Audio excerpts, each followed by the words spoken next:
Third-party controllers used to be cheaply made and rarely worked very well. Today I'm taking a look at one that is arguably better than some first-party controllers. This video is sponsored by GameSir, but they agreed to let me take their controller apart and look at it on the inside.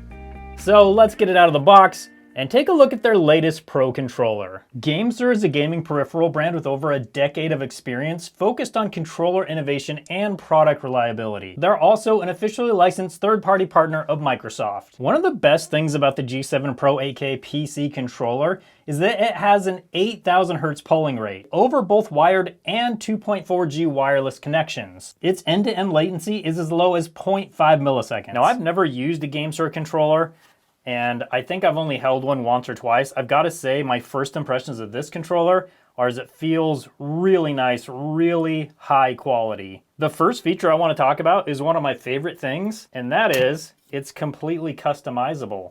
So we can take these two pieces off on the side right here, and this is all just magnets. These are magnets right here. And then we can also take off this front piece along with these buttons right here.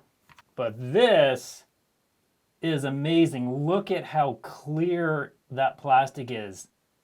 I would want to use this just like this, honestly. I mean, obviously it's not as comfortable without the grips, but like just the look of it is amazing. I love that clear look. I wish they would make some of these that were as clear as this plastic is right here. Now, along with these pieces being removable and customizable, you also have the thumbstick grips that you can also remove and customize.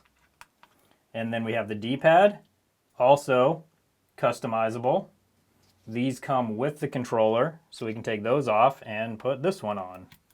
It looks like the analog stick modules are even made with clear plastic. Now these are actually TMR sticks, so that means no drift. Now the other thing I want to check out is the ABXY buttons. They're optical micro switches under here, which means it's basically instant response. But we gotta get it apart first. Let's start getting these screws out. I'm gonna be using a Security Torx T6 to remove all these screws. I've never taken this apart before, so I don't know if there's anything more than just the screws on the outside of the shell here. Find that out here in just a minute. Okay, think we've got all the screws out. So let's see if it wants to come apart now. Oh yeah, totally does. Okay, it's got clips, but nowhere near as strong as clips from, you know, some other controllers that we won't name. There we go. Okay, and the front faceplate just came off once that was removed. This piece, the main button right here, just comes off. Easy. Oh, look at that. So these are the little optical switches. It actually even has a little diagram right on it that's showing it's an optical switch. So that's really cool. Now, normally instead of optical switches, there's a little rubber membrane and then buttons on the board. And so when you press down on the button, it has to push that membrane down and make contact with the button on the board and then press the button down on the board. With these, it's an optical sensor, so as soon as you press, it registers. I've never seen these in a controller before, so I love that. That is amazing. We have them up here. We also have them down here on the D-pad. All right, let's take a look at these TMR joysticks. Yeah, look at that.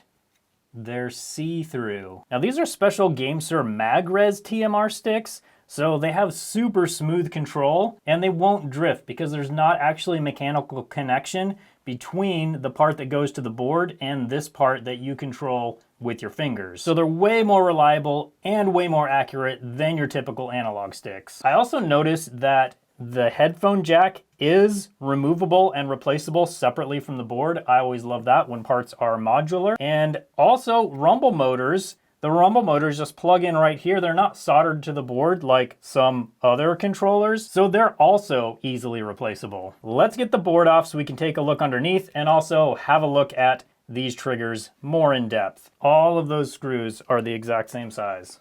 That's amazing. Okay, now, oh yeah, that just comes right up like that. And there we go. So this controller has a 1200 milliamp hour battery. I would say that's probably one of my criticisms of this controller is I wish it was a bigger battery. Now it's bigger than most third-party controllers, but I think it could be bigger. So I've been wondering about how they do the dual mode trigger stops, and this is how.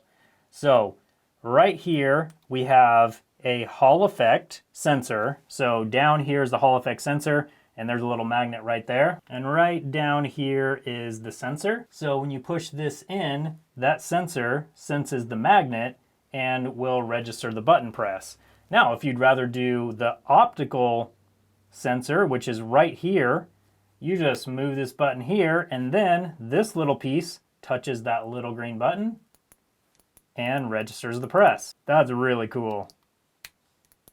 And really a pretty simple design. So these two buttons right here, these two buttons right here, all of these are remappable, and they each support up to 32-step macro recording. Now on the other side of the board, one of these chips is the built-in gyroscope for motion controls. I don't know which one it is, but I think it's cool they've got a 6-axis gyroscope built into the board.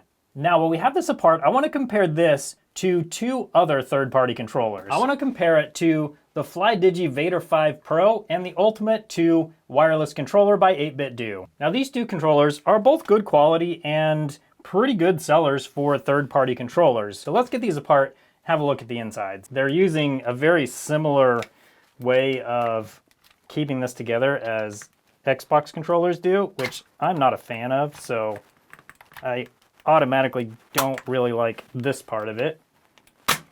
Okay, there we go. And this one, I'm not sure how to get into.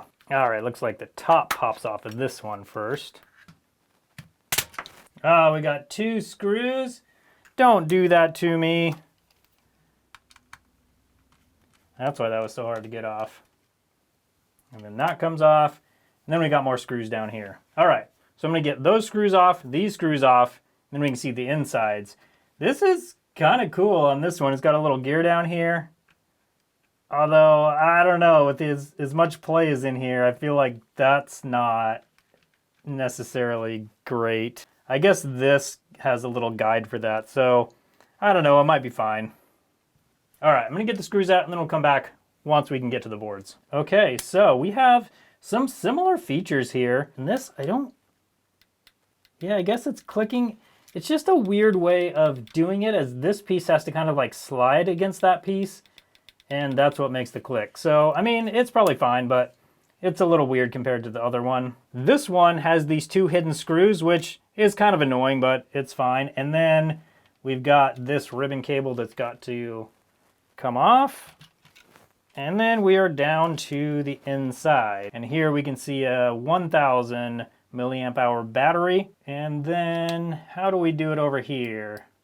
So we've got micro switch there, or Hall effect switch there. Okay, that's kind of cool. Okay, and with all the Phillips screws out of the board for the FlyDigi controller, it'll just come up just like this. And then we can see the underside of the board. Okay, and these covers for the analog sticks have a screw in them. Let's get that out just so we can take a look. Okay, and there we go. And then more screws to get this cover off.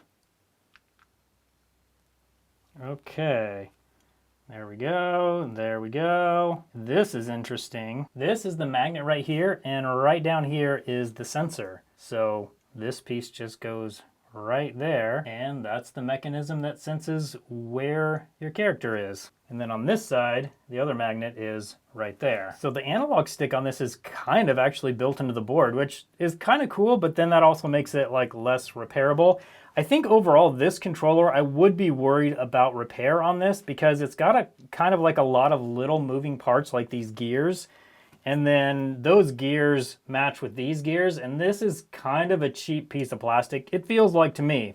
That being said, for the price of this thing, it's got some cool features, and it really seems like a decent quality, like I said, for the price. Now moving back over to the 8BitDo controller, I'm gonna get these screws out here so we can take a look at the board and the buttons underneath. All right, and with the screws out of the board on the 8BitDo controller, we can remove it just like this. Now you can see all of these buttons, they don't have the optical buttons.